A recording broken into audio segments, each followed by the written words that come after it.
Mesdames et messieurs, bonjour et bienvenue sur State of Mind, le podcast qui vous apporte de la paix à votre esprit. Est-ce que vous avez déjà eu dans votre vie cette petite voix qui vous chuchote sans cesse? Et si ça tournait mal? Et si je n'y arriverais pas? Et si quelque chose de grave arrivait demain? Vous savez, cette tendance à anticiper le futur, à nous faire des films, parfois des blockbusters dignes d'Hollywood. Mais très souvent, ce sont des films qui ne voient jamais le jour. Aujourd'hui, nous allons parler de l'anxiété. L'anxiété, c'est avant tout la peur de ce qui pourrait arriver dans le futur. Un futur qui, il faut bien admettre, nous échappe en grande partie. On n'a malheureusement pas le contrôle sur tout. Et pourtant, notre esprit essaie sans cesse de prévoir, d'anticiper pour se protéger. C'est comme si notre cerveau appuyait sans cesse sur le bouton alerte alors qu'il n'y a pas constamment du danger. Et c'est là où réside le paradoxe. On dépense tellement d'énergie à imaginer des scénarios catastrophes qui, comme je l'ai dit auparavant, dans la grande majorité des cas, ne se produisent pas. Il faut admettre qu'on a tous eu ce moment où, avant d'aller à un rendez-vous, un examen, une présentation ou même une simple discussion, on commence à s'imaginer toutes les issues possibles. La honte, l'échec, le rejet. Et une fois l'événement passé, on se dit, finalement c'était pas si terrible. Ce décalage entre ce qu'on craint et ce qui arrive réellement est la preuve que notre anxiété est souvent une illusion. Mais attention, je ne suis pas en train de dire que l'anxiété est inutile, non. À l'origine, elle a une fonction, nous protéger. C'est simplement un mécanisme naturel inscrit dans notre corps depuis la nuit des temps. Lorsque nos ancêtres vivaient dans des environnements hostiles, l'anxiété leur permettait de rester vigilants, d'anticiper un danger et de réagir rapidement. Le problème, c'est qu'aujourd'hui, au quotidien et pour la plupart des gens, nous ne sommes plus poursuivis par des dangers de vie ou de mort. Pourtant, notre cerveau, lui, continue à réagir comme si on était en danger permanent. Le résultat, c'est qu'on est anxieux face à un email en attente, un délai à respecter, ou même un regard qu'on croit mal interprété. Alors que faire? Comment vivre avec cette anxiété sans qu'elle nous étouffe? La première étape est d'accepter une vérité fondamentale. C'est qu'on ne contrôle pas tout. Cela paraît évident et pourtant on passe notre vie à lutter contre cette réalité. On aimerait avoir la main sur chaque détail de notre futur, mais ce n'est pas possible. Et plus on essaie de contrôler ce qui ne dépend pas de nous, plus l'anxiété grandit.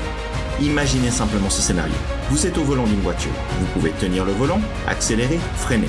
Mais par contre, vous ne pouvez pas contrôler les feux rouges, les piétons ou les embouteillages, n'est-ce pas?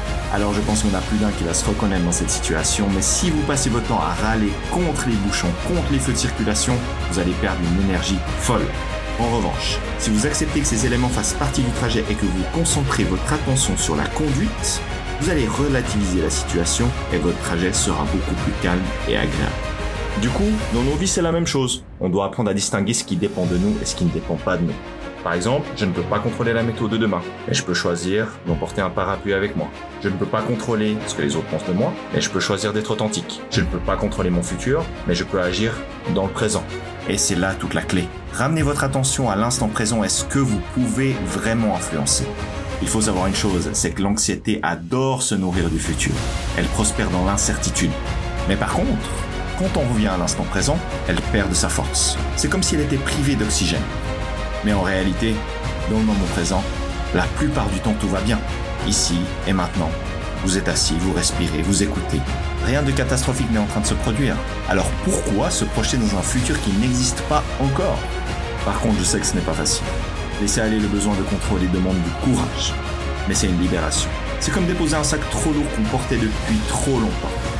Quand vous allez finalement accepter que vous ne pouvez pas tout prévoir, vous ouvrez la porte à la confiance.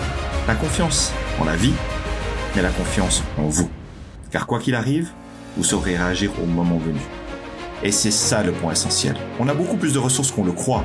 Combien de fois vous avez fait face à une situation que vous redoutiez? Et finalement, vous avez trouvé la force, les mots et l'attitude.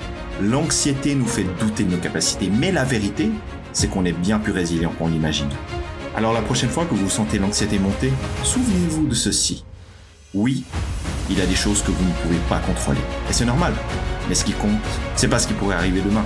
C'est ce que vous choisissez de faire aujourd'hui. Donc lâchez prise et faites confiance à votre capacité à agir quand ce sera nécessaire. En résumé, l'anxiété au quotidien, c'est un peu comme un nuage sombre qui passe au-dessus de nos têtes. On peut le regarder, on peut le reconnaître, mais on n'est pas obligé de le suivre. Le ciel est vaste et derrière les nuages, il y a toujours la lumière. Alors, laissez le futur arriver quand il arrivera. Arrêtez de tourner des films catastrophes dans vos esprits. Concentrez-vous simplement sur l'instant présent, sur ce qu'on peut réellement maîtriser. Et souvenez-vous que quoi qu'il advienne, on aura toujours les ressources pour faire face au moment venu. Mesdames et messieurs, merci infiniment d'avoir suivi le podcast d'aujourd'hui. Si vous avez aimé cet épisode et vous souhaitez plus de contenu, n'hésitez pas à vous abonner. En attendant, prenez bien soin de vous et à très vite pour le prochain épisode.